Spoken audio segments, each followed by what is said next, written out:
next session, we'll be talking about the fact that music is not just entertainment, it's an economic powerhouse and a key ingredient in vibrant, thriving cities. And it is my great pleasure to welcome to the stage our moderator, Erin Benjamin, who is the President and CEO of Live Music Association, and she will welcome her panelists. Please welcome Erin.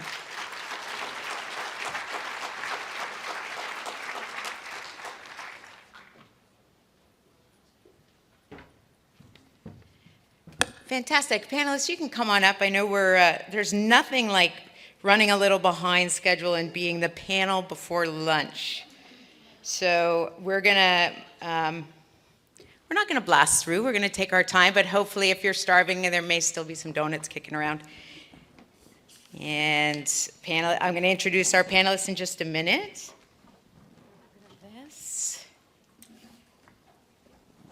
We have an extra chair. I'm gonna be standing, so yes. We have an extra chair if anyone would like to join us. Okay, great. Thank you. First, thank you so much to the Board of Trade and Stooling and to Michael Kerr and the Ottawa Business Journal and both of your teams. It is always so impressive to see the folks that come out and gather for these events. And it's a real privilege to be asked to join you formally today. So thank you for all of your work. So my name is Erin Benjamin. I am the President and CEO of the Canadian Live Music Association. We are the voice of Canada's live music industry. We're the clubs, the concert halls, the venues, the arenas, the festivals, the promoters, the vast ecosystem or infrastructure, if you will, that facilitates putting your favorite artists on stage for you. Su Ling volunteered me to be the moderator, so I am pleased to be your moderator for the session. Where we're going to explore strategies that will support the local venues, artists, and cultural infrastructure to help ensure that live music grows in its ability to fuel both the energy of this city and our economic growth. Our job today is to help all of you better understand how Ottawa can leverage our local live music economy and our art scene so that we can work together to position ourselves as a premier destination for music lovers and creators alike, and in doing so, reap the remarkable economic, social, and cultural benefits that result from live music and concert activity. So next, we're going to meet our panelists. First, we have Christine Crump, who is the president of Hard Rock Hotel and Casino Ottawa. Christine is a graduate of the University of Waterloo, the mother of two. She has spent 25 years in the casino industry. Her first 18 were spent in the public sector with OLG, and the remaining years with private operators. Hard Rock Ottawa is her first with Hard Rock International. The $350 million expansion project in Ottawa marks her seventh major casino construction project in the province. If you haven't seen the building going up yet, you are in for a treat when you get out there. Please welcome from Hard Rock, Christine Crump.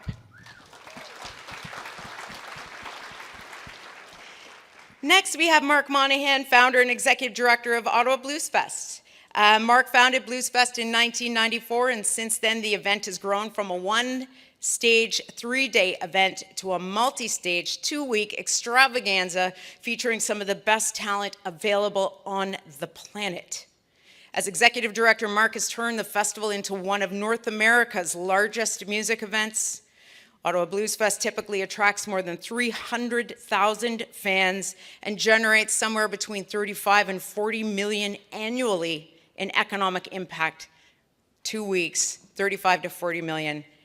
Under Mark's guidance, Blues Fest consistently presents world-class regional, national, and international acts. The festival remains steadfastly dedicated to supporting and sustaining the growth of emerging and diverse musical genres, including the development of Ottawa's local music scene here. Now, of course, Mark's bio is much longer than this, and obviously, if we had more time, we would also talk about City Folk, Small Halls, Festival House, the Blues Fest School of Music, and industry organizations he has been instrumental in building, including Ottawa Festivals and the Ottawa music industry. Ladies and gentlemen, Mark Monahan. This is your rock and roll panel for the day. Lots of clapping. Next, we have our new Nightlife Commissioner, Mathieu Grandin. Mathieu began a 20-year acting career in television, film, and theater at the age of 5. He graduated with a Bachelor of Fine Arts from Concordia University, my alma mater, in 2004.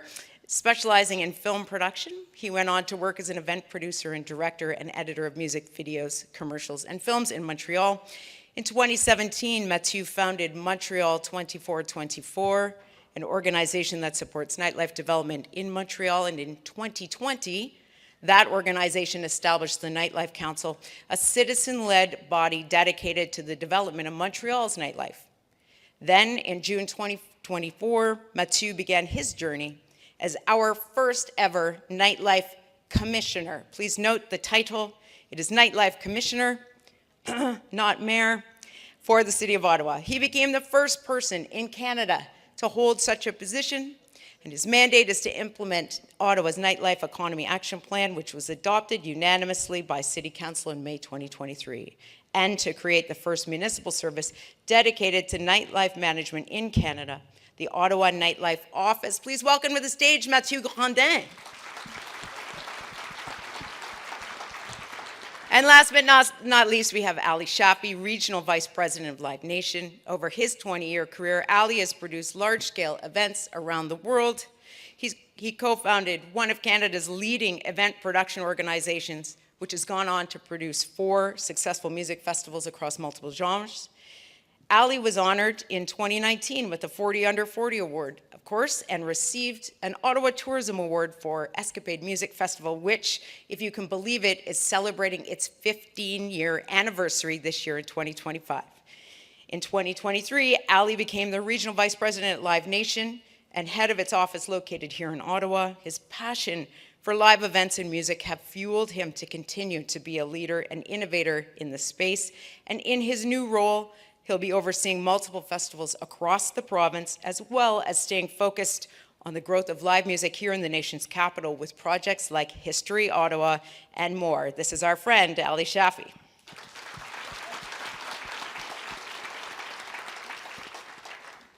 You're seeing some slides on the screen. In January of this year, after 2 years of research and consultation, the Canadian Live Music Association released the first ever economic impact study of Canada's live music sector. While individual organizations can be very good at measuring their own local impact, like Blues Fest, our sector as a whole has been historically challenged to prioritize data, the power and potential of live music activity as a tool for city building, community building, economic, social, and cultural impact has been anecdotally understood, but without the data, we have yet to truly succeed in inspiring corresponding strategic policy, fiscal, cultural, and otherwise, to harness and incentivize growth for real. But now that is changing, and it's changing quickly. The slides on the screen show some of our top findings, including our contribution to GDP. Feels like most of it's coming from Ottawa. If it's almost 11 billion to GDP, the jobs we create are over 101,000. The number of visitors who consume live music in 2023, when the data came from, 19 million, and the data, by the way, was captured before Taylor Swift's Eras Tour. So 19 million visitors and consumers of live music. These numbers are opening doors that were formerly closed and opening conversations about how to expand local live music economies. And this topic is now one of the hottest in cities across Canada and around the world today. So the folks on the stage with me are many things. They are proof of the power of live music. They're proof of the power of music tourism. They're proof of the market readiness of Ottawa to collaborate, to grow and expand. They are proof that we are collectively understanding that if we center live music alongside other key sectors like we're hearing from today in our city building, we are wisely and concurrently setting ourselves up for greater collective prosperity and success, which includes the success of our local artists, our talent pipeline, and our visitor economy. And above all, our panelists are city builders themselves. We are going to get to the panelists, I promise. So I know that some of this may be new territory for those of you who maybe just enjoy live music but don't intersect directly with what we do. But I do need to say that Ottawa has been a dynamic music hub for decades. It's important to set that context because all of the hard work and passionate people who have either come before us or are working in the business today have themselves created the conditions for this conversation to find itself in the middle of a city building summit for what may be the first time. The market is growing because, as Andrew said, of the momentum that we have here. So we mustn't forget all of the folks who have and continue to work in this great business.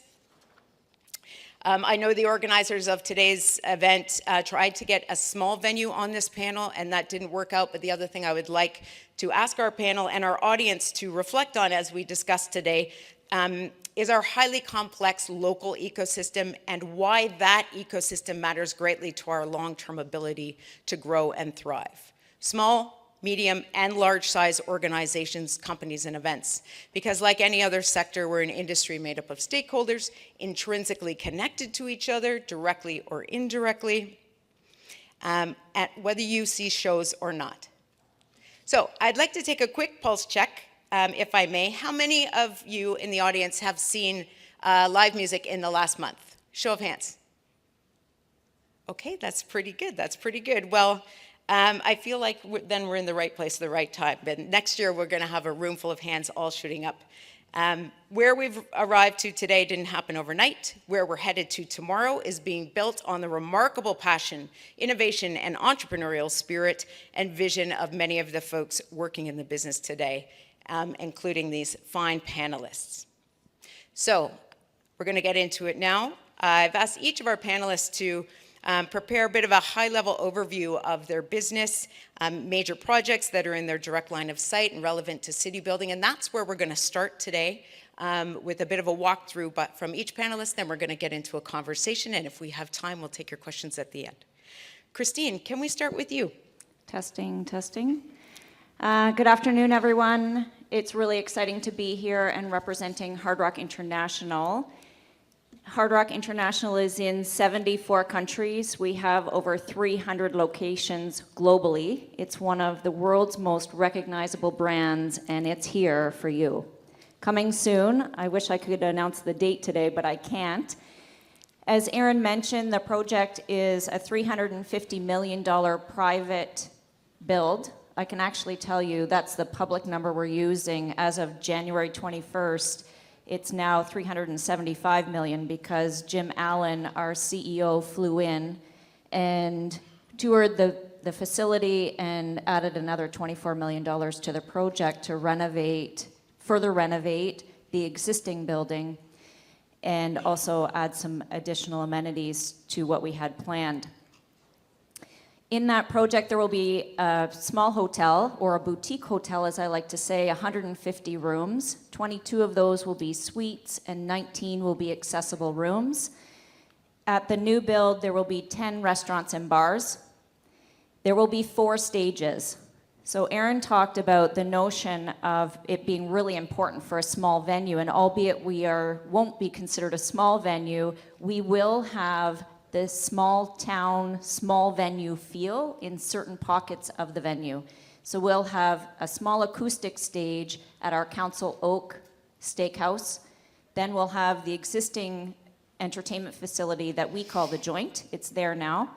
It will house about 300 people. And then we have the Hard Rock Cafe, which is on the center of the gaming floor. You can play to all of the casino guests and will be in the Hard Rock Cafe, which we consider sort of the heart of the facility. And then, of course, our live theater, which will seat 1,800 or standing room for 2,200.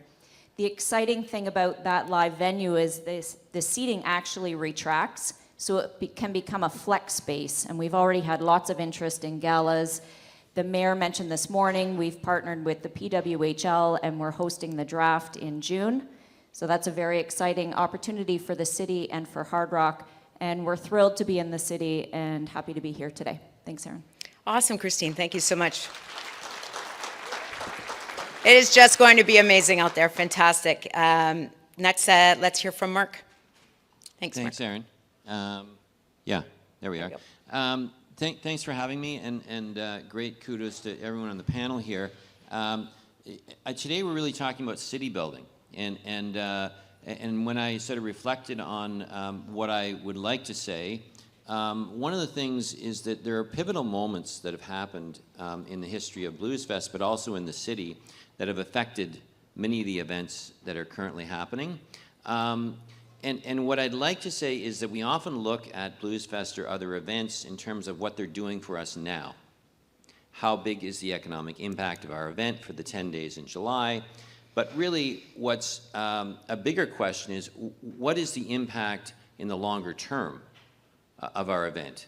And I did an interview yesterday, and someone was asking me, well, what's really changed, you know, in the 30 years that you've been doing it? What are your big challenges? And I said, well, you know, in the beginning, in April, I was booking acts to book and come in July.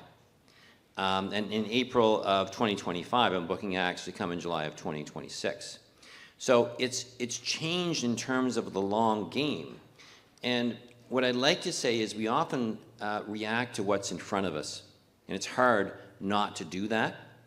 But really what we should be doing is looking at the vision that's going to happen 5, 10, 20 years from now. We have built up over the last 30 years 17 full-time staff positions here that are working in the event industry. Many of those people have been educated here in Ottawa. Algonquin College started a festival and events program in 1992, which has been instrumental in training a lot of people. And in 2023, I believe, they started a 4-year bachelor program in the event, entertainment, and music industry, which is going to be phenomenal for us in the future.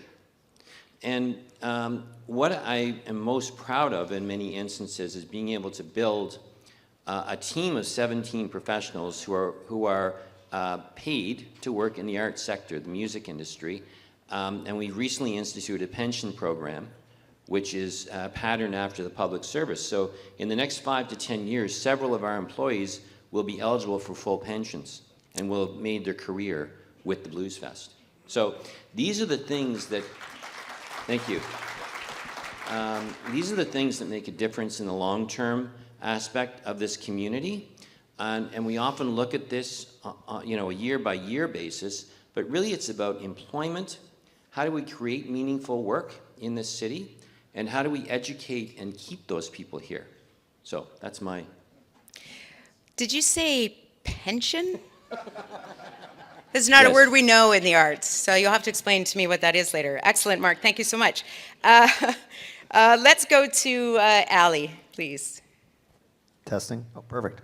Hi there. My name is Ali Shafi, and like Aaron mentioned, I'm the Regional Vice President at Live Nation. For those of you that are not familiar with Live Nation, we're a global entertainment company. We're one of the world leaders in entertainment. You know, last year we would have produced thousands of shows across the globe. We saw 151 million people attend our shows across the world in 2024.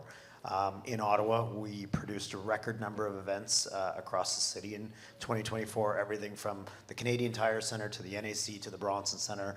We've produced small, big, medium, large shows, festivals, all alike. You know, we're on pace for a record 2025 as well, so we're heavily invested in this market to be able to bring live music and entertainment to the Ottawa region. One of our large projects, like Aaron mentioned, is History Ottawa, which is opening just up the road from here in 2026. That will be a state-of-the-art concert hall that has never really existed in this market. You know, 2,000 plus people, 150 nights. Hopefully, we're looking to program 150 nights a year, which will revitalize, you know, bring more people downtown, fill hotel rooms for people coming in from out of town to catch shows, bring people from the suburbs downtown. They go out, they have dinner, you know, they go out for drinks after, etc., all while catching shows. And, you know, in the next 3 years, our plan is to bring another 2 to 3 festivals, live music festivals, to the region as well. So super excited about our opportunities in Ottawa and how we can help grow this market. Amazing, Ali, and lots to unpack there as we go through the discussion today. Thank you so much. And finally, to our nightlife, Canada's first ever nightlife commissioner, Mathieu Grandet. Hello, hi, thanks for having me. I think a lot of the city building part comes from the private sector, and I'm surrounded here by great actors in the private sector. When you work in the public service, I think what we need, what my role is really to make sure that the framework conditions are right, so that growth can happen in the right direction. And this is, you've stressed that it's the first position in Canada like this. But it's not the first in the world, but Ottawa is leading this. And, part of the reason why I came here is because we have a municipal council that voted unanimously on an action plan 2 years ago to create this position. And, this didn't happen in Vancouver, it didn't happen in Toronto, it did not happen in Montreal, it happened here in Ottawa.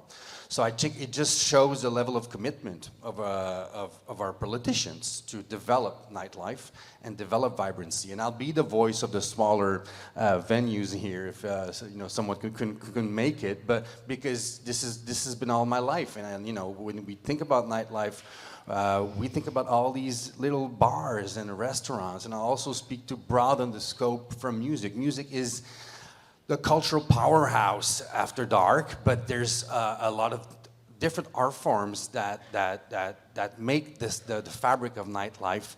And also there's all the restaurants, all the taxis, and it's an ecosystem. And the action plan we have and the way that it's been positioned inside city administration in Ottawa really translates a holistic vision of nightlife. So it's not just culture, it's not just economic development, it's all the different 9 departments inside the city administration. And I'm there to foster a conversation and be the internal advocate for the nightlife sector. So whenever, a lot of the projects we discussed earlier today, I'm there to try and make people develop a nightlife reflex or adopt a nightlife lens to this project. What's going to happen after 6 p.m.?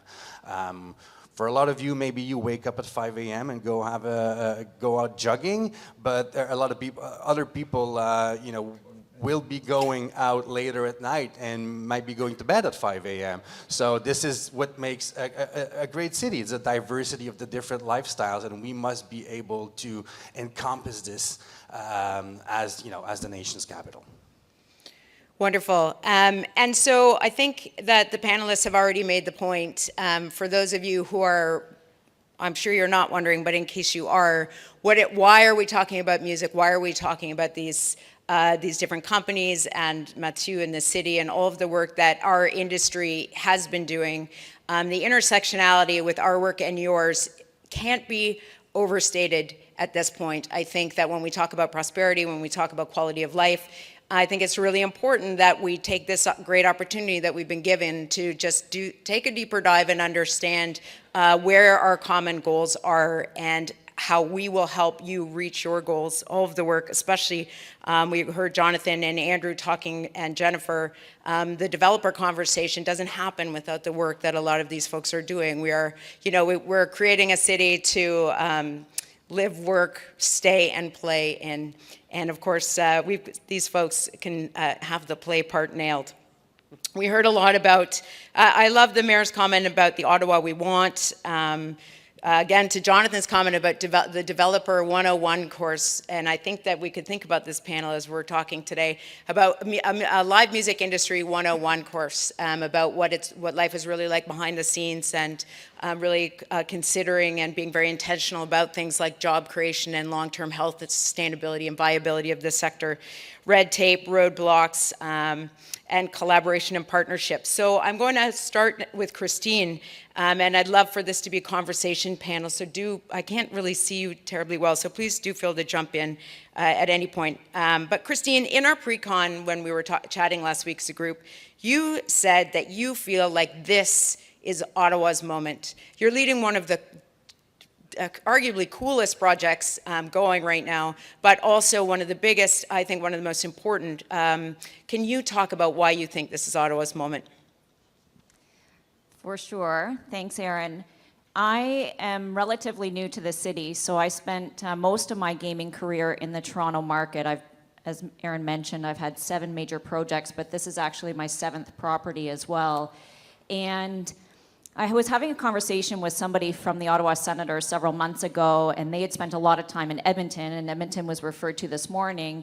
And the notion of Ottawa being the city that fun forgot. And our director of marketing, Tammy's here today, and I have forbidden the team from saying the word bored or it's boring in Ottawa. Because humans don't think in the negative. So if I say to you, don't think of a pink elephant, everybody in here just thought of a pink elephant. So what I say to the team is Ottawa's really exciting. And as I was talking to the Sens, what do you think the other cities are doing? Because I know myself, I can be really busy in this city, and some of these projects haven't even come to fruition.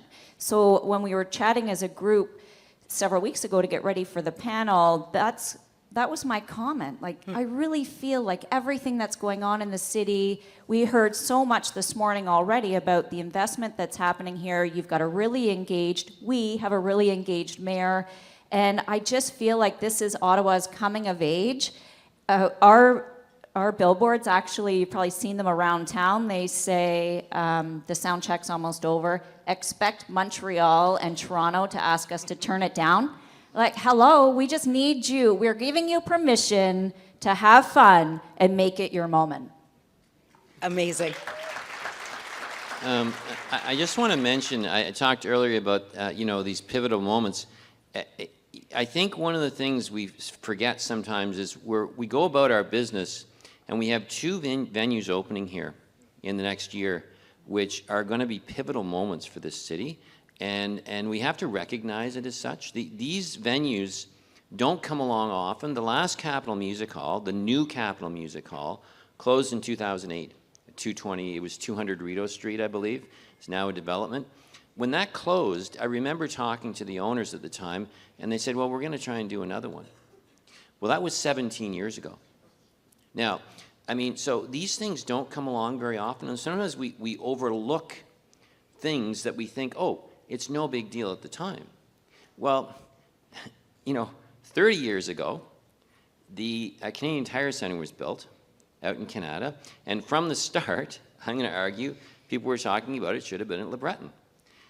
That's likely going to happen 30 years later.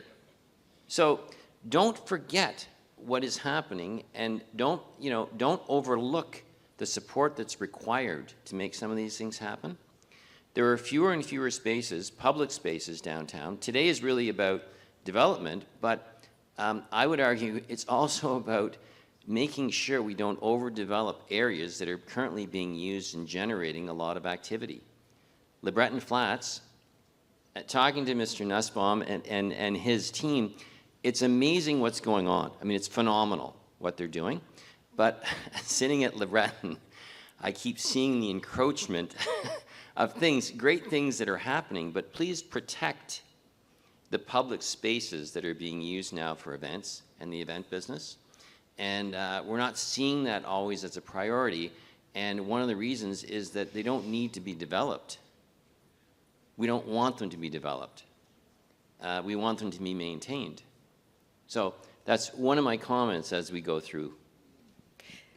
Thank you, Mark. Yeah, interesting perspective for sure. And speaking of infrastructure, Ali, curious to know, Live Nation chose, this is only the second history venue. The first history, the only one existing currently, is in Toronto.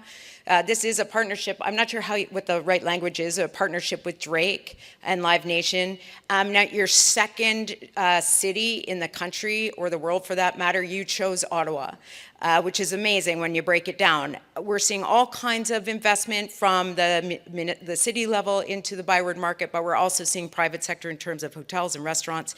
Can you talk a little bit about why Live Nation chose this city and that location? Yeah, I mean, I'm actually going to steal a line that our president said recently in a conversation. He was asked the same question. The answer was, why not? In reality, why are we not investing in Ottawa? We're a city that has arguably up to 1.6 million people, if you count, Gatineau and the region, were considered, a world-class city, one of the top cities in Canada. We're producing a record number of shows here that are being well attended. So why would we not invest in a space, like Mark said, that's been essentially vacant in this market for 17 years now? So, I think for us, to touch on the Byward market, I mean, of course, the Byward market is such an important piece of the region, and it does need some revitalization. But to your point, Aaron, there's so much going up in the Byward market. Our office is in the Byward market. We see 4 different hotels that are on the verge of opening, and we see constantly different businesses that are coming in. I think a lot of conversation, over the last little while has been about businesses closing in the Byward market, but every business that seems to be closing is also being reopened by another business. So it's not, this dying Byward market and all the shops and restaurants are closing. I mean, the investment is still being put back in the entertainment space. And, I don't know if it's as much about businesses closing as much it is, I almost want to say a shift in experience, so what people are looking for now is different than when people were looking for 10, 15, 20 years ago. I had a conversation with one of our employees yesterday, and we were talking about the old Dunn's that's closing, and there's a Chuck's Roadhouse going in there. But that audience that goes out that would have gone and had a poutine at 3 a.m, which would have been me many years ago, after a late night at the bar, they don't do that anymore. That 19 to 29 age group doesn't really eat poutine, and if they do, it's a snack. It's not like hey, 3 a.m. we're gonna go and stuff our faces with McDonald's and poutines. It just doesn't happen. So the experience and the shift has changed in terms of people's mindsets, and so I think when we're seeing the things that are opening in the Byward market and across the city, I think that's a lot of it is based on that. So you're saying it's a snack, not a staple? I'm saying exactly. No one told me that, so rethinking the diet. Okay. I think that's great, Ali, and it really goes to the momentum piece and all of the sort of the foundational stuff that's unfolding before us, thanks to the work of a lot of folks in this room. I'd really like to talk about strengths and opportunities. We don't have a ton of time left, and don't forget we're going to take a bit of Q&A, and it's not going to be asking for concert tickets. We'll do that later. But if you do have any questions, step up to the mic because we don't want to run over time, but we can make time for questions if we know you have them. Strengths and opportunities. Mark, I know that when we, maybe to Mark and Mathieu, I don't know, strengths, opportunities, I don't really want to say roadblocks and barriers and red tape, but what are a couple of things that you think we need to be dialed in on right now to facilitate business growth in the sector on behalf of all the other sectors? I think there's a lot of opportunities.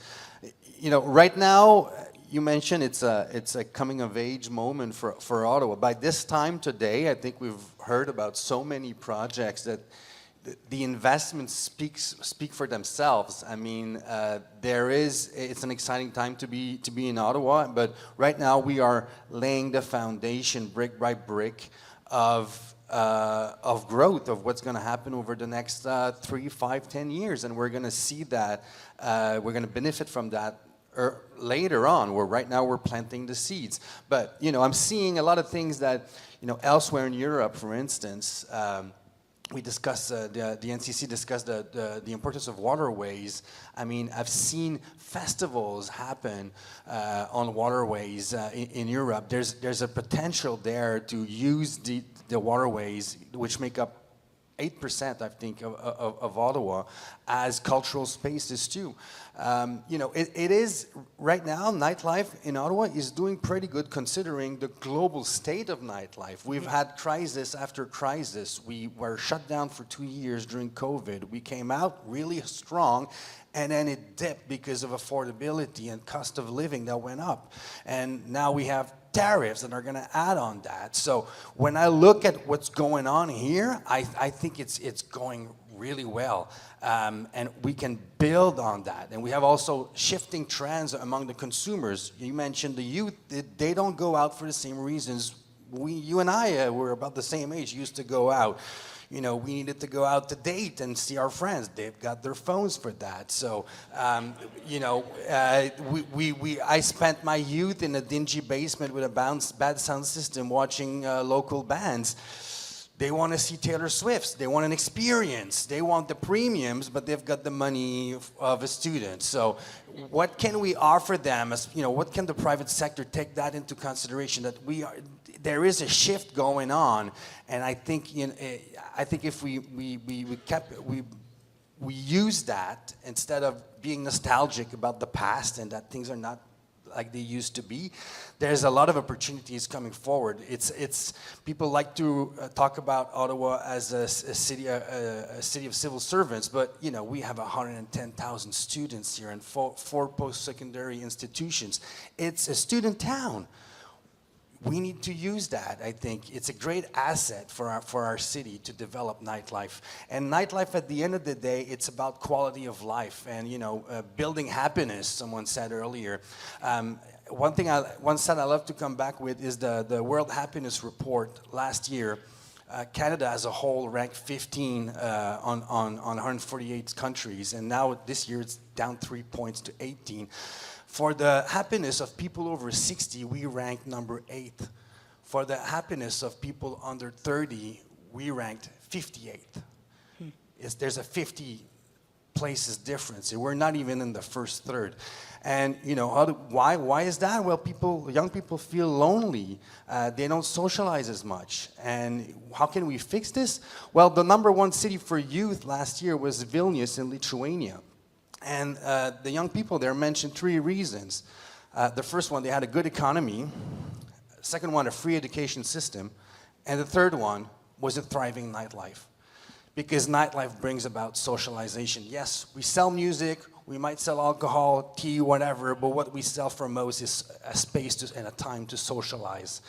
So, you know, Canada as a whole should have a reflection on the importance and value of nightlife and building your city with nightlife in mind. I just want to, Yeah, thanks, bravo. Mathieu, yeah. And look, I think it's great, Mathieu, that we have a champion at the city now who's working towards a vision for the future. And I believe there are a lot of young people in this city who have great ideas. And I think those people now with programs in education and others and the ability to work in the industry are creating opportunities. What can the city do to inspire those young people?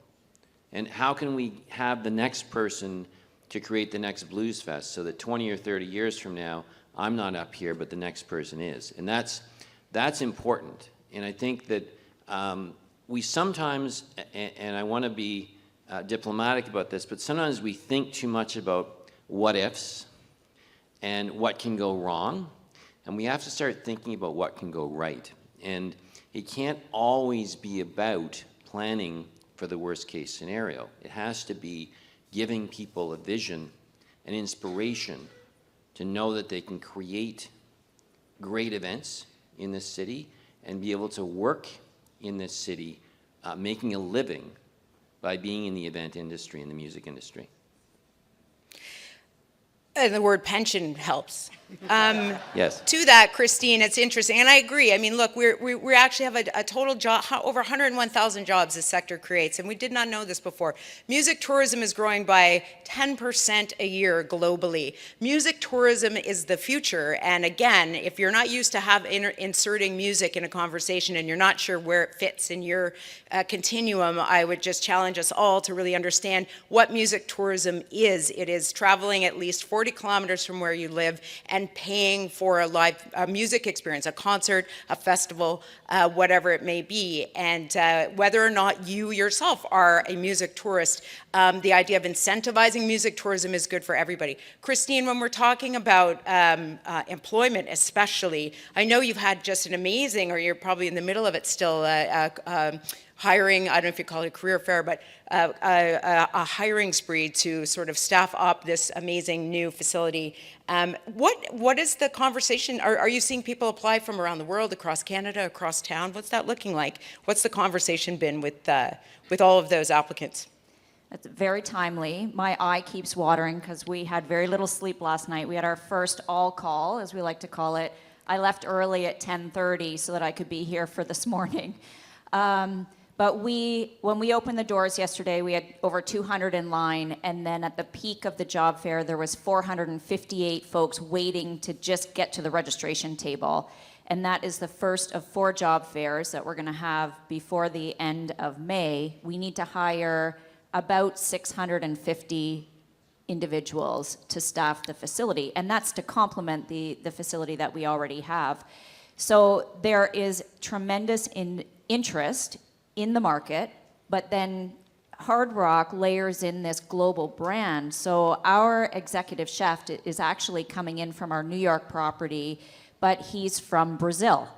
And we have other examples within the Hard Rock portfolio and at the property where we've been able to attract global talent, but also we're bringing in that talent so that they can nurture the local folks, and then they can go to their next project. Our chef, Chef Wes, he's been in the city 6 years. He is from Toronto, but he's been part of 5 Hard Rock openings. So he was in Rockford and Northern Indiana and Bristol. Those were the last 3, but he's also been in Punta Cana. And, so that is the influence that Hard Rock is bringing to the city, where we're creating an environment where young folks, hopefully, will join the industry and then dream big, because we have so much opportunity. And I think we're coming in at the right time, because you hear about layoffs in the city, and we want folks to consider us as an option. And I think yesterday's turnout was a great indicator of what's to come. Amazing. That just sounds so full of promise and energy, Christine. Panelists, we have just under 5 minutes left here, maybe 30 seconds or less. A parting thought for the audience. I love Jennifer's early thought about, how do we get the change makers in the room to help us maintain and build even more momentum. Let's make that 20 seconds or less. Allie. Go. Caught me off guard. 20 seconds or less.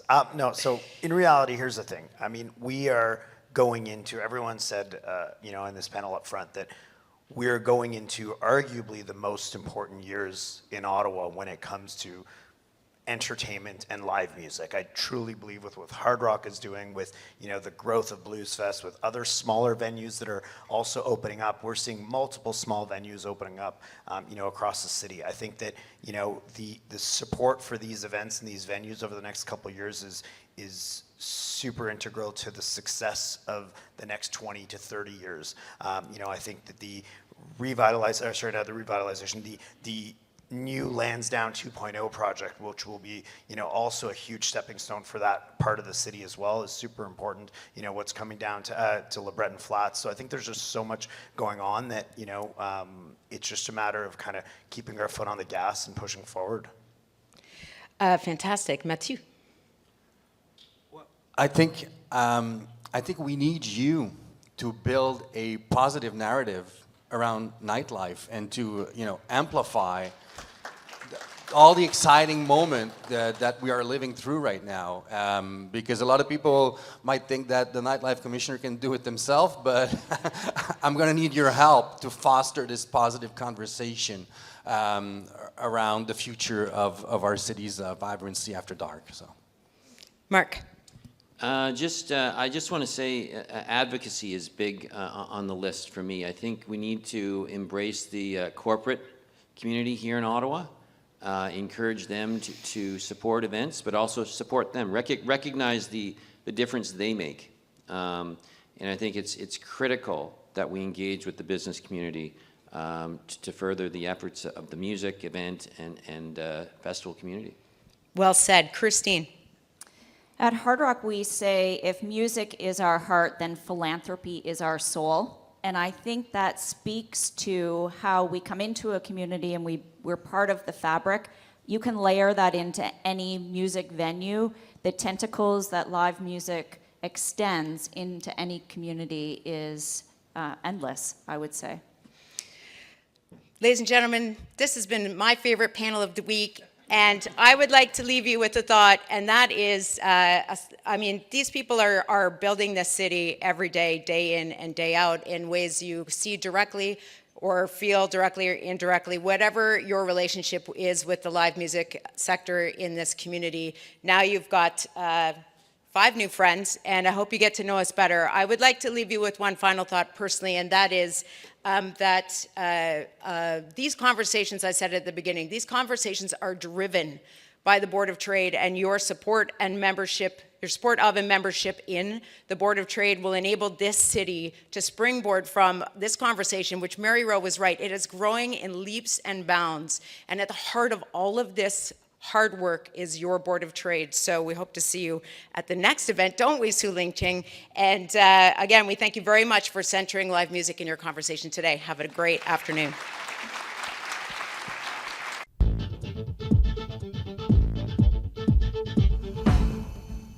I wanted to talk a little bit, maybe if you let that topic just, resonate a bit. What do you think about this? How can government, how should we be planning? Should this be downloaded onto municipalities? This is a darn big city, right? An incredibly large city. And getting the power to the people that need it is a huge cost. And how do we upgrade that? How do we pay for it? How do we think about that? So open the floor on that one. Who wants? Bryce, I know you've got a comment on this one. Look, they're very pro-nuclear, and that's okay. That's great. I have no issue with that whatsoever. I think they are subsidizing the generating, they're subsidizing generating assets across the board. They're subsidizing transmission across the board, and I very clearly have said that the electrification journey cannot end at the distribution line with our ratepayers having to pay the full freight. It's just far too big a bill. It's a bigger bill than any of us have ever seen. I mean, if you think about it in terms of what the Conference Board of Canada is saying, they're saying $1.7 trillion. I think that's underestimating it. So you take our portion of that, you layer that onto the ratepayers, it's just not fair. So at some point along the way, the provincial and the federal government have to come together, and they have to find a way to support the local distributors, because you can have as much nuclear power as you want. You can have thousands of lines of transmission, but if you can't plug in your iPhone, it don't matter a damn bit. I just want to hop onto that, just to elaborate a little bit on the zero emission bus project that we're partnering with Bryce and the Hydro team on. It's an incredible project. We're electrifying our bus fleet across the city. And I want to say a huge thank you to our partner at Hydro. Really appreciate working with them, but also, if it wasn't for the federal government program that allowed us to make that investment, they've set up a program there that can help fund some of this, as well as a partnership with the CIB, which allows us to borrow money to be able to finance this, and we basically pay it back through savings. So it's just incredible in terms of what we've been able to do. We've launched it. We've got 18 electric buses on the street. There's more to come. Obviously, we've got 350 in the queue. As Bryce said, the problem down south isn't helping in terms of pricing. And everybody's also trying to procure these buses, so it's hugely competitive at this time. But I think just a great example in terms of what we can do and find those alternative ways to fuel our future. Yeah, I'd like to pile on as well. So there absolutely some of the innovation that both Bryce and Wendy have talked about. It's not just that innovation. I think that there is real opportunity also for government to create conditions really for positive investment, not just in Ontario but in Ottawa as well. And when I think about what those types of conditions look like, it's also everything from the innovation that we've just spoken about, and energy innovation, and bringing new fresh ideas and great technologies to bear in the market. But it's also around thinking about how is it that we as I'll say even distribution companies, whether power or gas, can start to work together to do much more effective planning. Because I think that at the end of the day, you know, there's going to be at the consumer level, there'll be energy conservation opportunities that people will uptake and that they'll practice in their homes. But then we also have to think through, what are we doing as business to make sure that we're also creating an environment whereby we are making it easier and more accessible for people, and to ensure that when people want to plug in their iPhones or flip that switch on, that they in fact have the power and the warmth in their homes that they expect and that they've had the luxury of having here in Canada.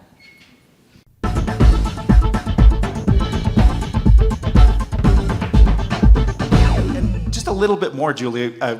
I think we get a concept of what Cam does and an entrepreneur, but I just want to pick on you for a second here, and then we're going to come right back to Cam. So as acting VP Research at University of Ottawa, give us a deeper sense of what you do or what you lead maybe. So I'm in charge of supporting like all research activities, helping researchers, you know, get funding for research activities, for innovation, and recently we started the Ottawa Academic Health Network, where we work with the Ottawa Hospital and their affiliated research institute. So we have 6 affiliated research institutes working with the University of Ottawa, and we want to bring better health to the Ottawa community. But give us the quick update as to where the hospital's at, and then we'll turn on to today's topic.